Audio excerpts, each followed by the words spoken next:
وفد کو موت کے گھاٹ اتار دیا۔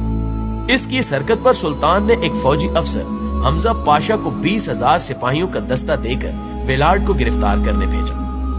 ویلاڈ نے نہ صرف حمزہ پاشا کو قتل کر دیا بلکہ اس کے 15,000 کے لگ بھگ سپاہیوں کو گرفتار کر لیا۔ پھر اس نے ان گرفتار فوجیوں اور ولاکیہ میں اس کے لیے باغیانہ خیالات رکھنے والے لوگوں کی ایک فہرست بنوائی جن کی تعداد تقریباً 22,000 تھی۔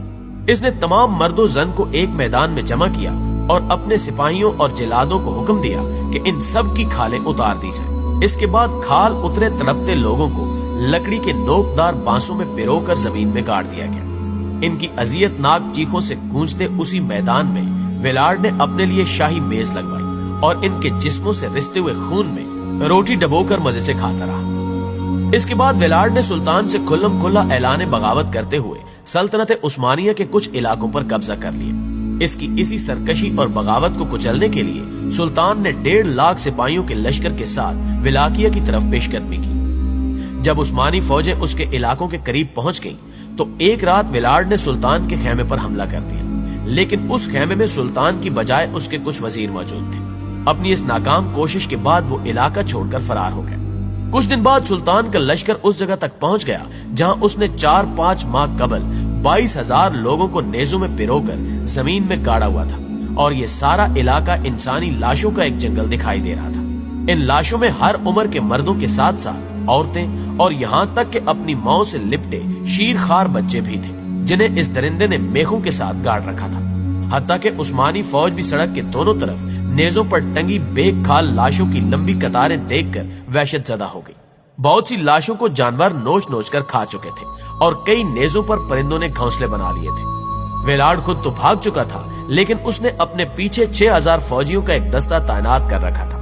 تاہم عثمانیوں کی قوت کے آگے ان کی ایک نہ چلی اور ان سب کو شکست فاش ہوئی۔ سلطان نے ویلاڈ کے بھائی راڈو کو بھاری فوجی قوت کے ساتھ ولاکیہ روانہ کیا۔ ولاکیہ عوام پہلے ہی ویلاڈ کے ظلم و ستم سے تنگ آئے ہوئے تھے، لہٰذا راڈو کو وہاں کا حکمران بننے میں زیادہ دقت نہ ہوئی۔ ویلاڈ نے اپنا تخت واپس لینے کے لیے ہنگری اور کروشیا کے بادشاہ میتھیاس سے مدد طلب کی، مگر میتھیاس سلطنت عثمانیہ سے امن معاہدہ کر چکا تھا، اس لیے وہ ویلاڈ کی مدد تو نہ کر سکا، مگر اس نے سلطنت عثمانیہ کو دکھانے کے لیے ویلاڈ کو گرفتار کر کے قید کر لیا۔ یہ قید در حقیقت ویلاڈ کے لیے ایک حفاظتی اقدام تھا۔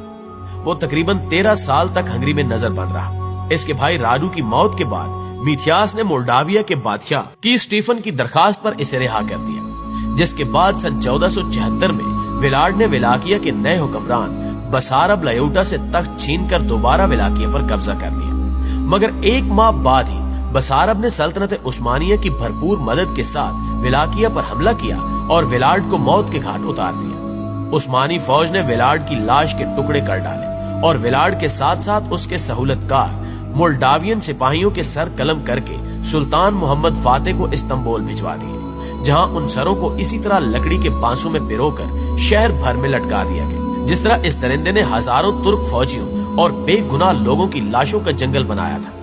یوں ظلم و بربریت اور وحشت و سفاکی کا ایک بھیانک باب ہمیشہ کے لیے بند ہو گیا۔